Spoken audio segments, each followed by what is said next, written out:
j'aimerais vous ramener à une époque où, en Amérique, ils avaient Elvis Presley, les Rolling Stones, ou en Angleterre, ils avaient les Beatles, et où chez nous, on avait Claude François. Voilà, voilà, voilà. Fin de la blague. Aujourd'hui, je parle donc de Elvis et Nixon en 180 secondes.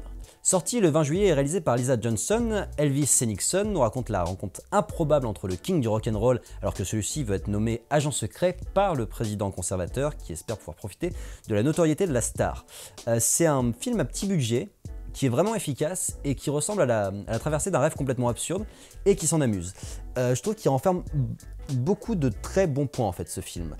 Déjà on a l'impression d'être dans une épopée qui se joue complètement de l'obsession d'Elvis. C'est intelligent d'avoir pris ce parti pris d'Elvis où en fait il ne va pas chanter, on va pas voir la star, on va voir la star déconnectée, c'est vachement différent de ce qu'on a pu voir jusqu'à maintenant, qui est complètement obsédé par son rôle d'agent secret qu'il veut avoir pour devenir un sauveur du monde, pour être ce qu'il n'est pas en fait. Il n'est qu'un entertainer et il voudrait être plus, il se perd dans son obsession. C'est un film qui joue vachement sur ces apparences là, de ces hommes au sommet qui croient pouvoir tout faire. Donc Elvis croit pouvoir faire de la politique et Nixon croit pouvoir faire de l'entertainment. Il a des scènes assez rigolotes où il aimerait être dans le coup mais il l'est pas, quoi, c'est pas possible.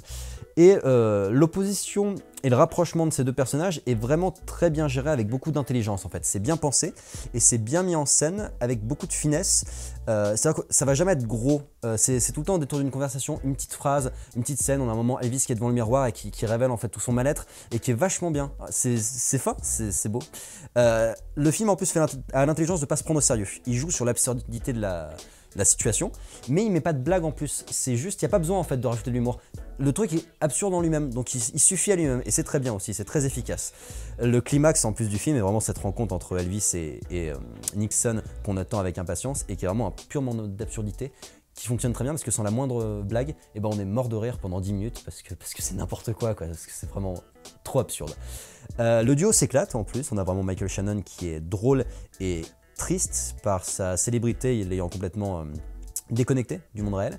Kevin Spacey est un parfait Nixon, râleur, autoritaire et complètement opportuniste. Et on a en plus l'intelligence d'un personnage secondaire, donc qu'on ne présente pas forcément dans la com de base, qui est joué par Alex Pettyfer, qui joue notamment dans numéro 4, et qui joue très bien en fait la jonction entre ces deux personnages. Et c'est là où c'est très intelligent, c'est qu'il réfléchit cette opposition des personnages par ce personnage-là, qui est en fait le second Elvis, qui vient l'aider, et qui lui a vraiment les pieds sur terre et qui a voulu se déconnecter de ça, et qui vient donner un dernier coup de main à Elvis pour qu'il rencontre le président. Et ce qui est assez amusant, c'est que lui veut pas participer à ça, mais il y participe quand même jusqu'à la fin, où à la fin il va revenir chez lui et puis revenir dans le monde réel. Donc en fait il est un peu comme le spectateur qui s'amuse à participer à cette absurdité, même s'il a les pieds réels, avant de retourner dans le monde réel. Donc un peu comme le spectateur qui va dans la salle, qui s'amuse à découvrir ça, et puis après bon, c'est le générique des films, on rentre chez nous et puis on se rend compte de l'absurdité du truc, et on s'est beaucoup amusé malgré tout de cette aventure.